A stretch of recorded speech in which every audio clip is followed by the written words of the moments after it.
మేడారం పవిత్ర అడవుల్లో ఒకరోజు ఓ దివ్య శిశువు ఏడుపు ప్రకృతిని కదిలించింది. తెగవాళ్లు ఆ శబ్దాన్ని అనుసరించి వెళ్లారు. విదురు గంపలో ఓ దివ్య బాలిక దర్శనమిచ్చింది.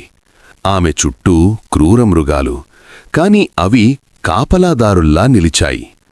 పులులు, జింకలు ఆమెను తాకలేదు. ఆమె దివ్యతను గుర్తించినట్టుగా నమ్రంగా నిలిచాయి. ఆ చిన్నారి ముఖంలో అపారమైన శాంతి, ఆమె చిరునవ్వులో దైవ సంకేతం. తెగ పెద్దలు నమస్కరించారు. ఇది దేవుని వరం కావచ్చు.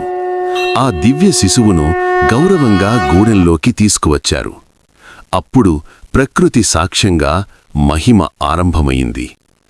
ఎండిపోయిన బావులు ఆమె అడుగు తాకగానే పునరుజ్జీవించాయి. ఎన్నాళ్ల కరువు ఆమె కృపతో తొలగిపోయింది. ఆమెను భక్తితో సమ్మక్కగా పూజించారు. అడవిలో దర్శనమిచ్చిన ఆ దివ్య శిశువు ప్రజల హృదయాల్లో శాశ్వత దేవతగా నిలిచింది.